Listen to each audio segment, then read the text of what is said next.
नाभिकीय ऊर्जा में होने वाली प्रगति के लाभ तो हैं, लेकिन इससे कई चुनौतियां भी उभरी हैं। चर्चा कीजिए। While there are benefits to the progress in nuclear energy, it has also given rise to several challenges. हमें इसे डिस्कस करना है, ठीक है। तो सबसे पहले हम बताएंगे कि देखो, जो न्यूक्लियर एनर्जी है वो एक ऑल्टरनेट टाइप ऑफ एनर्जी है, जिसमें क्या होता है कि हमें क्लीन, कंसनट्रेटेड और रिलायबल इलेक्ट्रिसिटी मिलती है। साथ ही साथ में इससे क्या होता है, हम क्लाइमेट चेंज को भी कॉम्बैट कर पाते हैं, ठीक है। हमारी जो एनर्जी सिक्योरिटी है उसके लिए भी वो बहुत इम्पॉर्टेंट है, ठीक है। यानी कि हमें जलवायु परिवर्तन से लड़ने के साथ साथ ऊर्जा सुरक्षा को भी बढ़ाने में मददगार होता है जो नाभिकीय ऊर्जा होती है। लेकिन इससे इससे कुछ इश्यूज़ भी हैं, जैसे कि हाई कॉस्ट होता है, एक्सपेंसिव प्लांट्स होते हैं, ठीक है, एक्सपेंसिव प्लांट्स होते हैं। और हजार्डस रेडियो एक्टिव वेस्ट जो होता है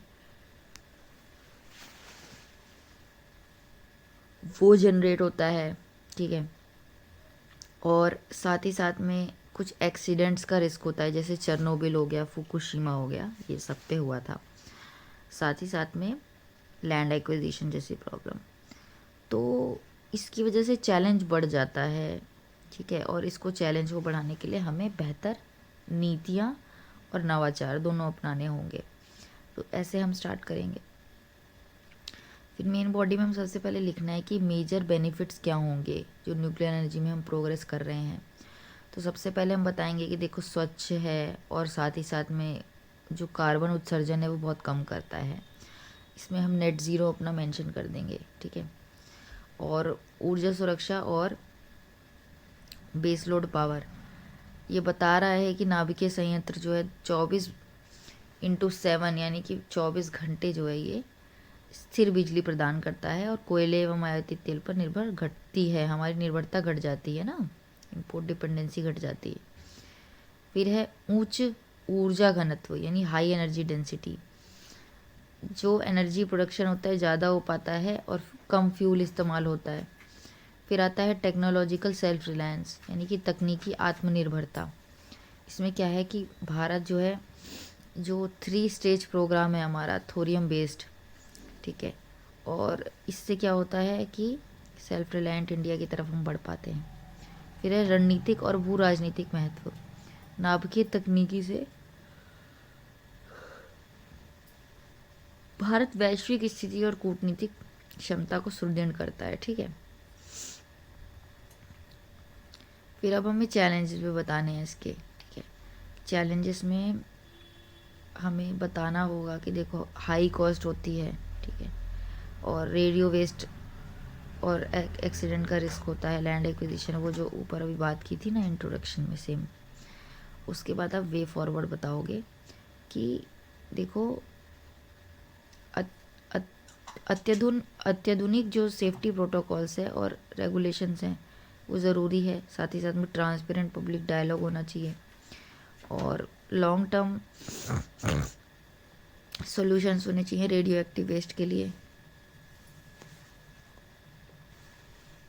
हाँ, स्वदेशी तकनीक और जो अनुसंधान में निवेश, यानी कि इससे क्या होगा, हम स्वदेशी तकनीक की तरफ बढ़ पाएंगे, यानी इंडिजिनस टेक्नोलॉजीज़ और रिसर्च और इनोवेशन में भी हमें ध्यान देना चाहिए, ठीक है।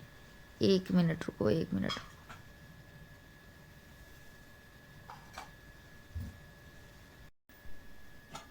इसमें कुछ चीज़ें हैं जो मेंशन नहीं हुई है, कुछ चीज़ें मेंशन नहीं हुई है, जैसे कि आप इसमें बता सकते हो कि यूनियन बजट 2025-26 में क्या क्या जो इनिशिएटिव लिए गए। जैसे 100 गीगावाट जो है हमें 2047 तक जो है जनरेट करना है न्यूक्लियर कैपेसिटीज़।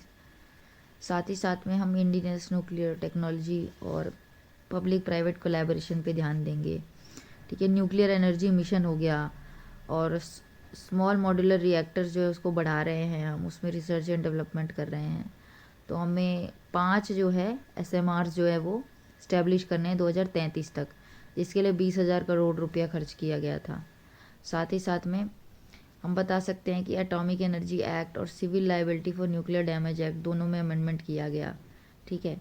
और हम जो है यही SMR वगैरह इसको मेंशन करना है, ठीक है। फिर आप बाद में कंक्लूड कर सकते हो कि देखो न्यूक्लियर एनर्जी जो है विकसित भारत के लिए बहुत इम्पॉर्टेंट है और हमारी न्यूक्लियर पावर डेवलपमेंट को ये एक्सेलरेट करेगा और इंडिया को ग्लोबल लीडर जो है बना सकता है ये एडवांस टेक्नोलॉजी में 2047 तक, इस तरीके से। और कुछ करंट अफेयर में आपको मैं एक चीज़ बताती हूँ। एक जो है अनिल नाम की टेक्नोलॉजी थी, आप इसके बारे में सर्च करना, अनिल। ये NTPC और US की मिल के थी कोलैबोरेशन में, और ये न्यूक्लियर वेस्ट को कम करने के लिए था, ठीक है। साथ ही साथ में जो है एक एटॉमिक एनर्जी कमीशन है, गवर्नमेंट इसको भी रीसेटअप करने की कोशिश कर रहा है, एटॉमिक एनर्जी कमीशन, ठीक है। इसको भी आप मेंशन कर सकते हो। तो इस तरीके से आप, ये ख़त्म होता है हमारा पहला क्वेश्चन। फिर हम चलते हैं सेकंड पे। सेकंड क्वेश्चन कहता है कि discuss the development of science and technology in post independence India. हमें इसकी पोस्ट इंडिपेंडेंस इंडिया में आपको वो बतानी है, स्वतंत्रता पश्चात जो है भारत में विज्ञान और प्रौद्योगिकी की क्या विकास हुए थे। इसमें आप पहले बताओगे कि देखो देश और मानव सभ्यता के विकास का प्रमुख कारण होता है जो टेक्नोलॉजी होती है, और भारत जो है अपनी वैज्ञानिक उत्कृष्टता और क्षमता के लिए विश्व स्तर पर मान्यता प्राप्त है, ठीक है। और फिर हम बताएंगे कि देखो प्राचीन काल से विज्ञान और प्रौद्योगिकी का रोल बहुत ज़्यादा रहा है, और लेकिन हम वहाँ पे पोस्ट इंडिपेंडेंस वाले एरा में आ जाएंगे, ठीक है। थोड़ा सा हमने एंशियंट और मध्ययुगीन काल में विज्ञान प्रौद्योगिकी का बताया, उसके बाद हम पोस्ट इंडिपेंडेंस में आके इसको इंट्रोड्यूस करेंगे। फिर हम आ जाते हैं मेन बॉडी पे। इन बॉडी में बेसिकली हमें बताना है कि देखो आज जो है भारत में टोकामक हो गया, न्यूट्रिनो हो गया, है ना, और ग्रेविटेशनल वेव्स हो गई, स्क्रैमजेट इंजन्स हो जाती हैं, ठीक है। तो इसमें अंतरिक्ष में जो होता है मानव मिशन भेजता है, यानी कि जो हमारे ह्यूमन मिशंस होते हैं ना, उसको हम भेजते हैं, एक मिनट, उसको हम भेजते हैं।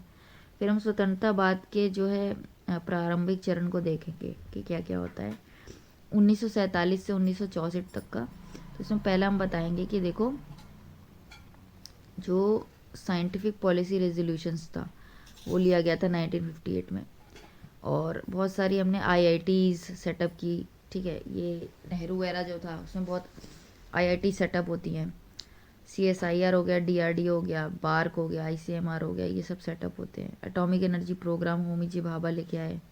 फिर हम सिग्निफिकेंस बताएंगे कि देखो self reliant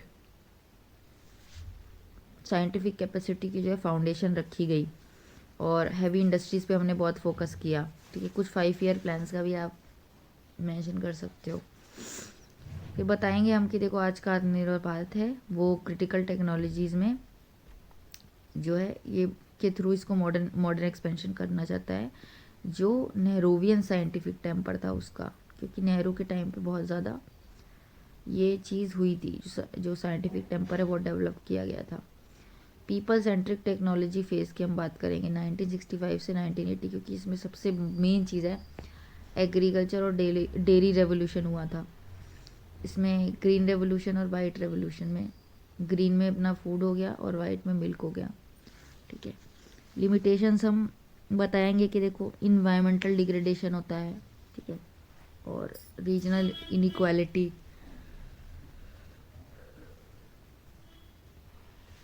natural farming, precision agriculture, ठीक है। तो एग्रीटेक स्टार्टअप वगैरह ये लोग क्या कर रहे हैं कि इनकी वजह से लिमिटेशंस को दूर किया जा रहा है, ठीक है। फिर हम बताएंगे कि मतलब स्ट्रैटेजिक और हाई टेक्नोलॉजी फेज़ आया था 1980-1990 में। ये न्यूक्लियर सेक्टर वगैरह, स्पेस और न्यूक्लियर सेक्टर में बहुत इंपॉर्टेंट रोल प्ले करता है। जैसे कि हमने इसरो का एक्सपेंशन किया, PSLV इनसेट वगैरह इनकलकेट किए, और न्यूक्लियर प्रोग्राम पीसफुल था, ठीक है। इसमें पोखरन वो सबसे मेन चीज़ आ जाएगी, ठीक है। चंद्रयान 3, आदित्य L1, और इंडिया जो है स्पेस पावर से स्पेस लीडर बनने लग गया। पोस्ट लिबरलाइजेशन आ जाएगा जिसमें आईटी एंड नॉलेज इकोनॉमी की ट्रांसफॉर्मेशन होगा। जैसे आईटी सॉफ्टवेयर एक्सपोर्ट बूम हुआ था बहुत ज़्यादा, बायोटेक और फार्मा, और आज इंडिया जो है ये इस्टेब्लिश हो चुका है as a global talent hub and pharmacy of the world. ठीक है। और फिर हम कंटेम्प्रेरी वेज की बात करेंगे अभी तक जो चल रहा है। तो देखो, डिजिटल इंडिया मिशन हो जाएगा, है ना। ये कुछ मिशंस आपको मेंशन करने हैं, जैसे गगनयान हो गया, ग्रीन हाइड्रोजन मिशन हो गया, सेमीकंडक्टर मिशन हो गया, क्रिटिकल मिनरल मिशन को भी मेंशन कर सकते हो, डिजिटल इंडिया। ठीक है।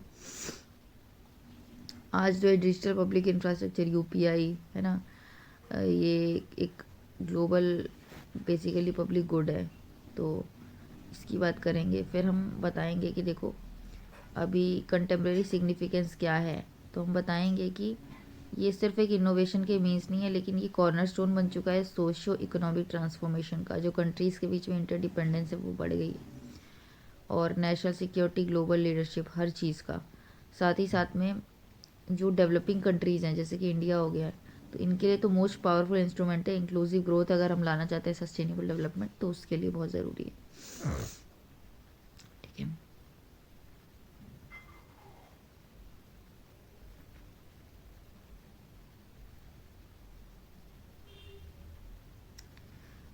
फिर अब कंटेम्प्रेरी हम उसकी बात कर रहे थे ना, सिग्निफिकेंस की, तो इसमें हम इसको ऐसे बांटेंगे इकोनॉमिक ग्रोथ और प्रोडक्टिविटी में। फिर ट्रांसपेरेंसी इन गवर्नेंस में, ई गवर्नेंस में इसका क्या रोल, एप्लीकेशन है।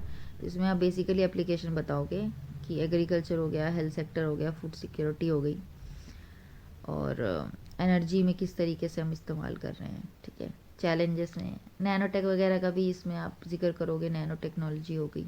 ठीक है। Quantum computing etcetera. फिर चैलेंजेस में हम आएंगे तो हम बताएंगे कि देखो R&D जो है बहुत कम खर्च होता है, तो 0.67% जो है हम अपनी जीडीपी का खर्च करते हैं R&D पे, जो कि बहुत कम है। बाकी कंट्रीज़ में जो लगभग 6% के आसपास है, वो हमारे यहाँ 1% भी नहीं है। ठीक है। जहाँ एक तरफ चाइना जो है अपना जीडीपी में जो R&D होता है उसके अंदर कंट्रीब्यूट कर करके, खर्च कर करके, एक्सपेंडिचर कर करके, ठीक है, उसको इतना बढ़ावा दिया है। तो आज वो यूएस का जो है अप्रॉक्सीमेटली 70% ऑफ द जीडीपी उसकी इकोनॉमी है। तो R&D का बहुत बड़ा एक रोल होता है। ठीक है। तो इसीलिए एक चैलेंज है कि हमारे यहाँ R&D पे ध्यान नहीं दिया जाता, और ब्रेन ड्रेन को हमें ब्रेन सर्कुलेशन में तब्दील करना है। ठीक है। डिजिटल डिवाइड, और साथ ही साथ में एथिकल एआई और डाटा प्राइवेसी का बहुत बड़ा एक रोल है। फिर हम कंक्लूड कर देंगे इसको, हम बता देंगे कि देखो जो साइंस एंड टेक डेवलपमेंट, ये 3 pronged pillar of inclusive growth, sustainability और सिक्योरिटी है। और इंडिया का जो फ्यूचर है, फ्यूचर में जो इसका प्रोग्रेस है, वो डिपेंड करता है कि कितनी अच्छे तरीके से आप इन्वेस्टमेंट को, है ना, और इनोवेशन को यानी नवाचार को इंटीग्रेट करते हो, और स्किल डेवलपमेंट, एथिकल और रिस्पॉन्सिबल टेक्नोलॉजी पर ध्यान देते हो। ठीक है। तो इस तरीके से आप कंक्लूड करोगे। फिर क्वेश्चन 3 आता है आपका कि क्रिटिकली एनालाइज करो की objectives of the technology vision document 2035, और साथ ही साथ में 12 जो प्रेरोगेटिव्स हैं जो इंडियन सिटीजन्स ने आइडेंटिफाई किए हैं। तो इसमें हम देखते हैं, सबसे पहले हम बताएंगे कि देखो जो टेक्नोलॉजी विजन डॉक्यूमेंट 2035 है, इसको office of principal scientific advisor ने बनाया है, और ये एम करता है टू इंडिया को डेवलप करने के लिए एक नॉलेज बेस्ड, इनोवेटिव ड्रिवन और सिटीजन सेंट्रिक। ठीक है। तो ये कीवर्ड्स याद रखो आप, यानी कि ज्ञान आधारित, नवाचार संचालित और नागरिक केंद्रित राष्ट्र के रूप में। ठीक है। तो ये कीवर्ड्स है। फिर the document views technology not merely as a means of economic growth but as a powerful instrument for empowering citizens और improving their quality of life. फिर मेन बॉडी पे आते हैं की objectives of technology vision document 2035। तो क्या objectives होंगे? पहला होगा सिटीजन सेंट्रिक टेक्नोलॉजिकल डेवलपमेंट, दूसरा होगा इंक्लूसिव एंड इक्विटेबल डेवलपमेंट। तीसरा है self reliance and strategic autonomy. Fourth है सस्टेनेबल एंड ग्रीन डेवलपमेंट, यानी कि सतत और हरित विकास हो जाएगा, आत्मनिर्भरता, समावेशी और नागरिक केंद्रित तकनीकी विकास। तो हमारी ऑब्जेक्टिव क्या है, ठीक है। तो पहले हम बताएंगे, देखो हम इस टेक्नोलॉजी का पर्पस है कि जो पब्लिक वेलफेयर है उसको हम मैक्सिमाइज कर पाएँ, ठीक है, और ना कि हम अपने प्रॉफिट मैक्सिमाइजेशन के बारे में सोचें। दूसरी बात, जो टेक्नोलॉजिकल बेनिफिट्स हैं रूरल और अर्बन में और वुमेन को और मार्जिनलाइज कम्युनिटी को वो अच्छे से मिले। सेल्फ रिलायंस की तरफ है हमारा जो झुकाव है, और हम अपनी जो कैपेबिलिटीज़ है उसको क्रिटिकल टेक्नोलॉजी में स्ट्रेंथन करना चाहते हैं। साथ ही साथ में climate resilient, low carbon environment को भी प्रमोट करना चाहते हैं, ठीक है। फिर हम गुड गवर्नेंस पे आएंगे, यानी सुशासन और डिजिटल लोकतंत्र पे आएंगे। वैश्विक तकनीकी नेतृत्व, ग्लोबल टेक्नोलॉजिकल लीडरशिप में इंडिया जो है एक टेक्नोलॉजी सॉल्यूशन प्रोवाइडर बन रहा है ग्लोबल साउथ के लिए स्पेशली। फिर हम भारतीय नागरिकों के लिए क्या पहचाने गए प्रेरोगेटिव्स हैं 12। तो सबसे मेन चीज़ तो क्लीन, सेफ और सस्टेनेबल इन्वायरमेंट है। फिर इसमें हम मेंशन करेंगे आर्टिकल 21 का, SDG 13 का, ठीक है। फिर quality and accessible health care की बात करेंगे, जैसे टेलीमेडिसिन हो गया, AI डायग्नोसिस हो गया, प्रिवेंटिव हेल्थ केयर हो गया। सेफ और अफोर्डेबल हाउसिंग की बात करेंगे, स्मार्ट हाउसिंग, सेफ, स्मार्ट और अफोर्डेबल ट्रांसपोर्टेशन, ई मोबिलिटी की बात कर सकते हैं, ठीक है। और फिर हम क्वालिटी एजुकेशन और लाइफ लॉन्ग लर्निंग की बात करेंगे। साथ ही साथ में क्लीन एंड रिलायबल एनर्जी की भी बात करेंगे। उसके बाद और क्या क्या इसके पॉइंट्स है, clean water and effective sanitation, food nutrition security, ठीक है, डिजिटल कनेक्टिविटी और साइबर स्पेस जो है इसको सिक्योर करना है, डिजास्टर सेफ्टी रेजिलियंस जो है ये ज़रूरी है। फिर एक लाइवलीहुड अपॉर्चुनिटी भी मिले। तो इसके पॉजिटिव एस्पेक्ट्स क्या होंगे कि ये सिटीजन्स को बेनिफिशियरी की तरह नहीं देखता, लेकिन राइट होल्डर्स के रूप में देखता है। साथ ही साथ में अब कॉन्स्टिट्यूशनल राइट्स को हम टेक्नोलॉजिकल एक्सटेंशन दे रहे हैं, ये सबसे मेन चीज़ है। फिर हम SDG को जो है आत्मनिर्भर भारत और डिजिटल इंडिया, इनका अलाइनमेंट कर रहे हैं। लॉन्ग टर्म और फ्यूचर रेडी अप्रोच रख रहे हैं। इसकी लिमिटेशन क्या होगी कि देखो इसको कोई कानूनी बाध्यता नहीं मिली है, तो इसीलिए एक सबसे बड़ी इसकी लिमिटेशन ये हो जाएगी। फिर आपके जो प्रेरोगेटिव्स हैं वो नैतिक हैं लेकिन संवैधानिक नहीं है या फिर स्टैट्यूटरी नहीं है।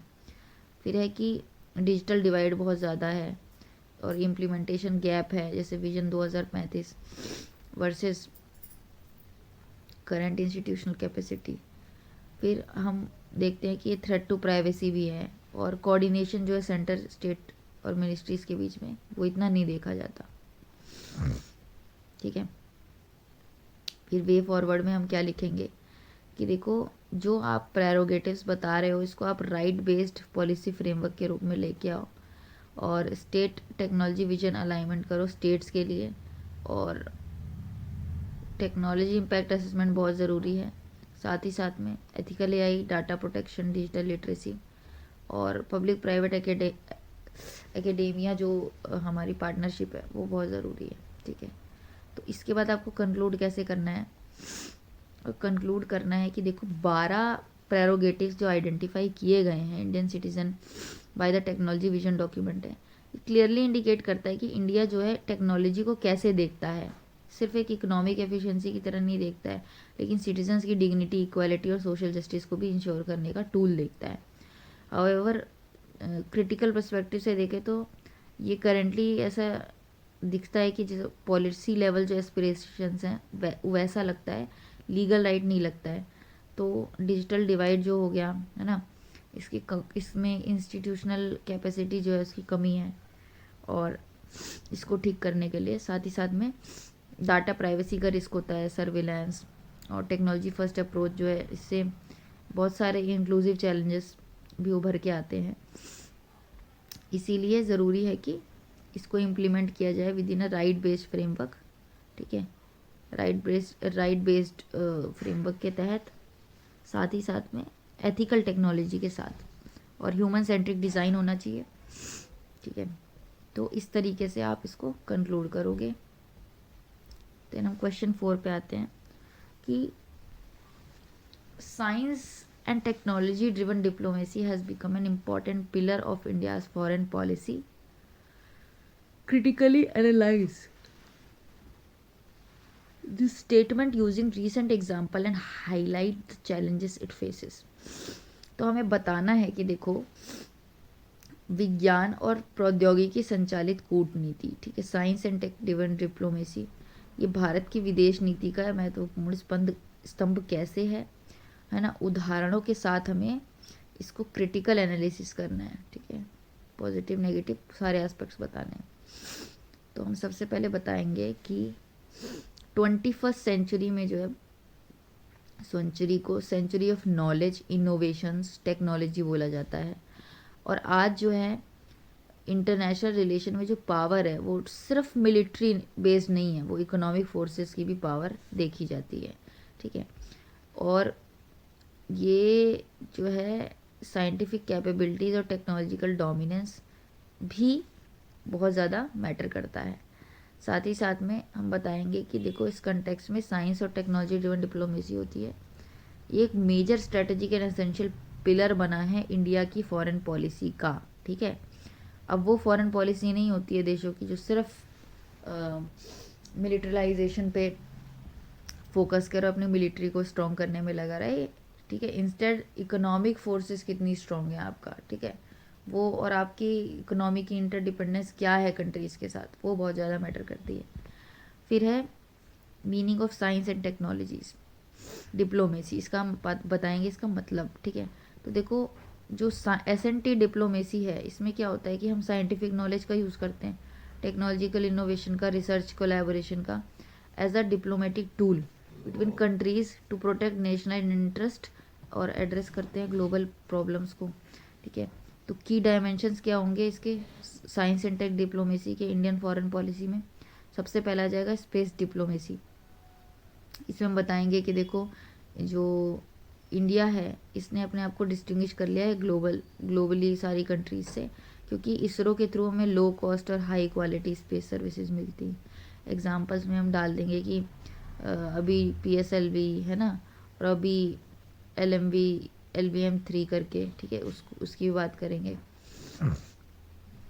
फिर सिग्निफिकेंस जो है इसमें हम बताएंगे कि इंडिया जो है एक अफोर्डेबल और रिलायबल स्पेस पार्टनर बन के उभरा, और टेक्नोलॉजिकल सॉफ्ट पावर, ठीक है, ये सब कीवर्ड्स यूज़ करने हैं, तकनीकी सॉफ्ट पावर। ठीक है, फिर हम हेल्थ और वैक्सीन डिप्लोमेसी की बात करेंगे। देखो कि कोविड-19 पेंडेमिक था, उसके टाइम भी इंडिया ने 100 कंट्रीज से ज़्यादा लोगों को वैक्सीन दी थी, वैक्सीन मैत्री इनिशिएटिव के अंडर में, और इसकी इंडिया की जो इमेज है फार्मेसी ऑफ द वर्ल्ड के रूप में उभरी। फिर हम digital diplomacy and DPI model की बात करेंगे, जिसमें हम देखते हैं कि इंडिया बहुत सारी कंट्रीज़ के साथ करेंसी स्वैप एग्रीमेंट्स भी करता है, जैसे श्रीलंका के साथ भी इसने कुछ टाइम पहले ही किया। ठीक है, तो इसमें क्या होता है कि आप UPI, आधार, कोविन जैसे ग्लोबल प्लेटफॉर्म की बात करोगे, और जो डिजिटल पब्लिक इंफ्रास्ट्रक्चर है इसको एडवांस करोगे as a global common good. ठीक है, और G20 में ये बात भी की गई थी। सिग्निफिकेंस में हम बताएंगे कि इंडिया जो है ये डिजिटल डेवलपमेंट पार्टनर जो है बन चुका है ग्लोबल साउथ का। ठीक है, फिर एग्जांपल देंगे India US ICT initiatives. ICT में बेसिकली क्या है कि क्रिटिकल और इमर्जिंग टेक्नोलॉजीज़ के लिए होता है। ठीक है, जैसे कि AI, semiconductor, quantum, defence take.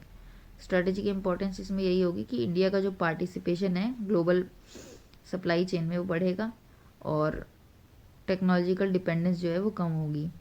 और क्लाइमेट और क्लीन एनर्जी डिप्लोमेसी की बात करनी है, इंटरनेशनल सोलर अलायंस और ग्रीन हाइड्रोजन कोऑपरेशन। ठीक है, फिर हम कुछ और इम्पोर्टेंस बताएंगे कि देखो, जो इंडिया है ये एक सॉल्यूशन प्रोवाइडर नेशन के रूप में उभरा है। ठीक है, और ग्लोबल साउथ में हम कितने अपनी कर रहे हैं लीडरशिप, वो हमें बताना है। ठीक है, 3F क्राइसिस जो है फेमस होता है ग्लोबल साउथ में, फूड, फ्यूल और फर्टिलाइज़र।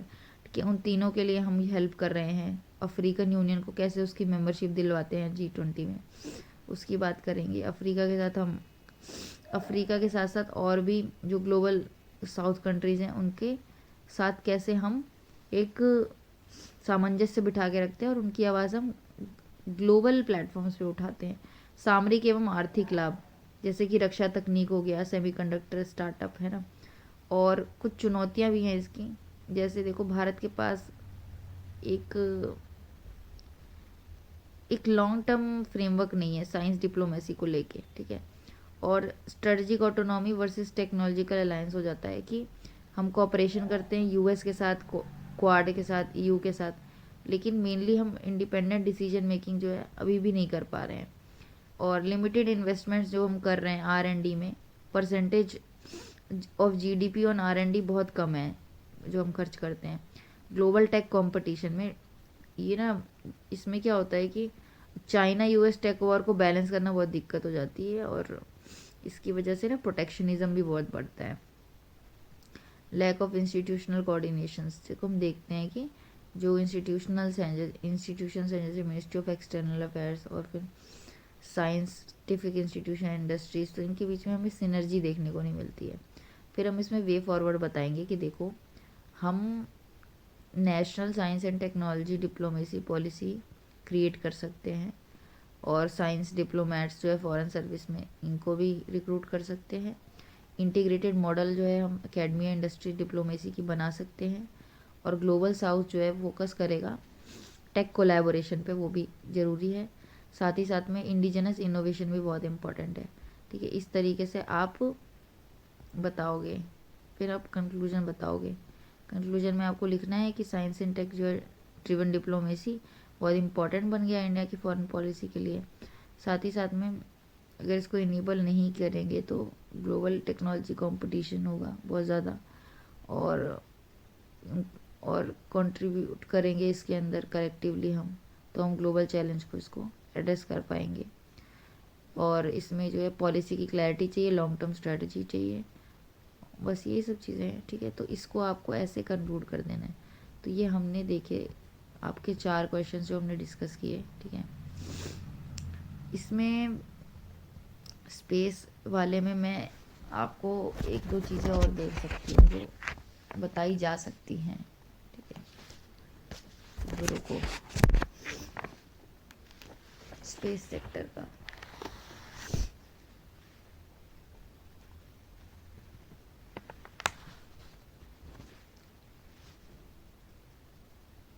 जो स्पेस सेक्टर का क्वेश्चन था उसके अंदर आप भारतीय अंतरिक्ष स्टेशन मेंशन करो, ठीक है।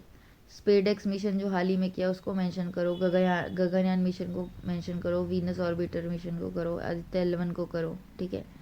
जो NGLV हम लेके आए थे न्यू जनरेशन लॉन्च व्हीकल उसको भी करो, ठीक है। और जो हम अपने स्पेस सेक्टर को प्राइवेटाइजेशन की तरफ बढ़ा रहे हैं, ठीक है, ये भी बताना है। हमें बताना है कि देखो इंडियन स्पेस इकोनॉमी इस समय पे उसकी वैल्यू $8 बिलियन की है, लेकिन हम इस पोटेंशियल को $100 बिलियन तक लेके जाना चाहते हैं, ठीक है, 2040 तक।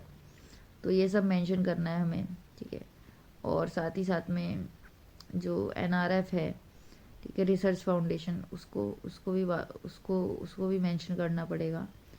और साथ ही साथ में हमें बताना पड़ेगा वो कुछ स्कीम्स के बारे में बताओ, और कुछ इंस्टीट्यूशनल सेटअप जैसे इंस्पेस हो गया, ISPA हो गया, उसको मेंशन करो, ठीक है।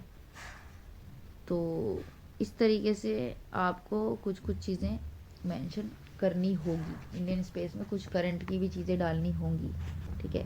हम बताएंगे कि जो इसरो है वो 2% है ग्लोबल इकोनॉमी का, और अगले 10 साल में जो है इसको 10% करने का टारगेट है। तो इस तरह की जो डाटा है थोड़ा थोड़ा यूज़ करोगे आप तो सफाइज हो जाएगा आपका पूरा, ठीक है। तो ये आपके क्वेश्चंस डिस्कस हो चुके हैं, और देखो कहाँ कमी है, कैसे है, लिखो, लिखने का प्रयास करो, चेक कराओ, ठीक है। जय हिंद दोस्तों।